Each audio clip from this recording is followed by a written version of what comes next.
여러분 안녕하십니까? 뉴스데스크 제주입니다. 강병삼 제주시장 후보자에 이어 오늘 이종우 서귀포시장 후보자의 인사청문회에서도 농지법 위반과 공익직불금 수령, 토지 불법 증여 의혹 등 부동산 문제가 쟁점이 됐는데요. 하지만 도의회 인사청문 특위는 이종우 서귀포시장 후보자에 대해 사실상 적격 판단을, 그리고 강병삼 제주시장 후보자에 대해서는 부적격 판단을 내렸는데, 법적 근거가 없는 행정시장 인사청문에 대해 이제 오영훈 도지사의 선택만 남아 있습니다. 박주연 기자가 보도합니다. 초대 남재주군 의원 출신으로 2002년까지 의장 등 남재주군 의회에서 활동했던 이종우 서귀포시장 후보자. 시작부터 농지법 위반 등 부동산 문제를 놓고 집중 추궁을 받아야 했습니다. 의원들은 이 후보자가 배우자 등과 소유한 농지가 10,000제곱미터를 넘지만 실제 경작을 한 근거는 없다고 질타했습니다. 2020년도에 예촉이라든가 방제복 빼면은 농약이라든가 비료가 3만 원 정도밖에 없어요. 2021년도에는 없어요. 직접 농사를 짓는지도 의문인데 공익직불금을 받았다는 지적도 나왔습니다. 기본형 공익직불제 후보자님이 13만 6,410원, 2020년도에 13만 6,410원, 총 한 40만 원 정도, 40만 원 2천 정도 받았는데 직불금 위반수로 해가지고 받을 해당 사항이 되나요? 이에 대해 이 후보자는 법에 대한 이해가 부족했다며 바로잡겠다고 밝혔습니다. 실질적인 법상으로는 좀 위배의 소지가 있구나 걸 느꼈습니다. 그래서 이분도 나중에 바로 조치하겠습니다. 토지 불법 증여 의혹도 제기됐습니다. 등기를 할 때는 후보자 이름으로 등기가 돼야지 왜 따님 이름으로 돼 있습니까? 제가 그래서 말씀드리고 있지 않습니까? 따님이 아버님한테 취득을 한 건지 아니 그렇지 않습니다. 그런 건 아니죠. 아니, 제가 그럼 말씀- 이거는 마지막 증여죠. 잔금을 실제로 건너간 돈이 1억 원 정도의 안팎으로 알고 정확한 금액은 모르지만 그 딸의 재원이 딸에게서 나왔다는 것을 제가 솔직히 말씀드립니다. 2010 이틀에 걸쳐 청문을 진행한 도의회 인사청문 특위는 그러나 이종우 서귀포시장 후보자에 대해 도덕성 흠결은 있지만 문제 해결 의지가 보인다며 적격 의견을 제시했습니다. 하지만 투기성 농지 매입과 임야 무단 훼손 의혹 등이 제기된 강병삼 제주시장 후보자는 시정을 이끌기 어렵다고 판단한다며 사실상 부적격 입장을 내놨습니다.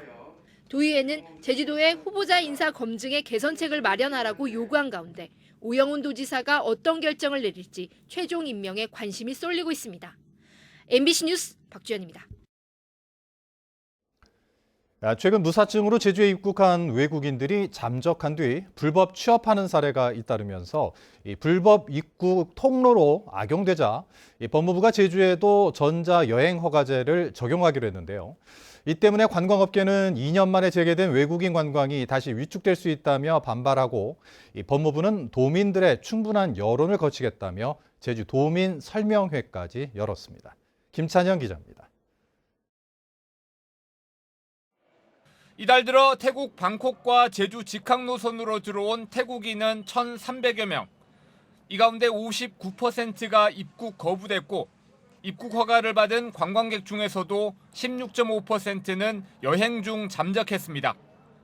태국인 2명은 도내 식당에서 불법 취업하거나 전남의 농장에 불법 취업하려고 배를 타고 빠져나가다 적발됐습니다.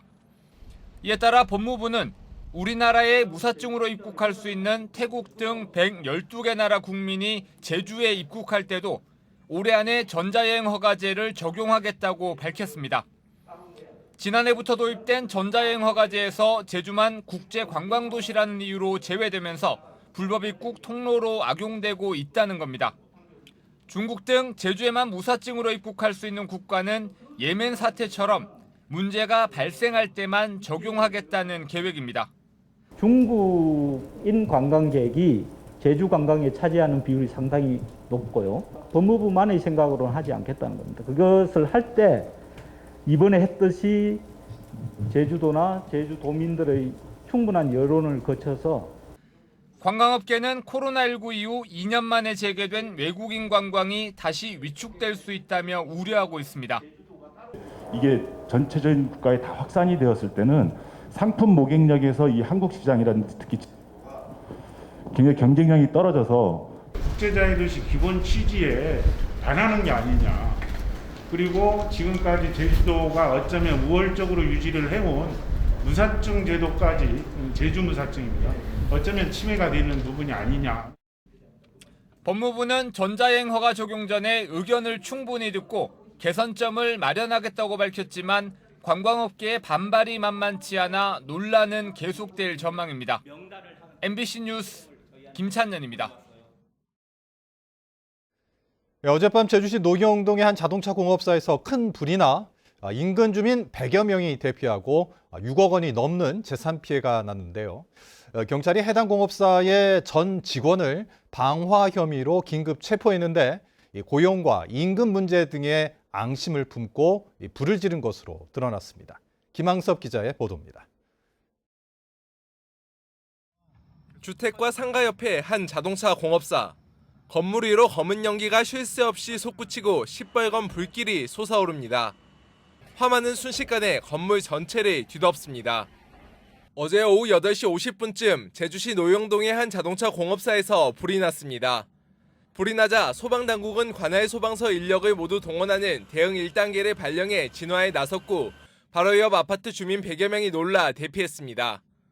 불이 그냥 헐렁 타올라가지고 그 다음에는 또 이제 펑펑 그냥 터지는 걸 감당할 수 없는 불길이 쏟아가지고 좀 걱정을 좀 많이 했습니다.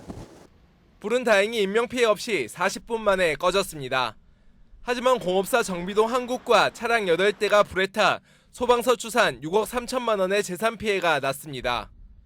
경찰은 현장 CCTV를 분석해 해당 공업사 전 직원 61살 김모 씨를 피의자로 특정했습니다.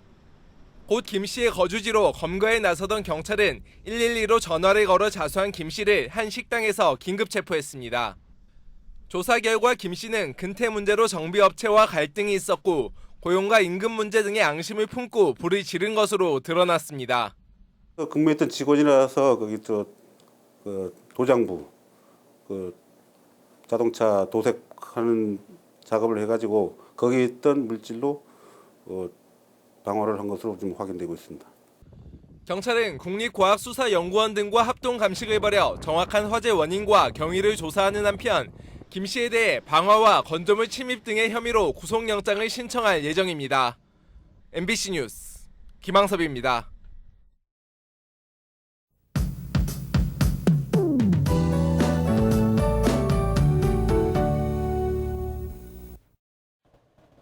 하루 만에 다시 덥고 습해졌습니다. 오늘 북부 지역의 낮 체감 온도가 35도를 웃돌면서 산지와 추자도를 제외한 제주 전 지역에 폭염주의보가 발효됐습니다.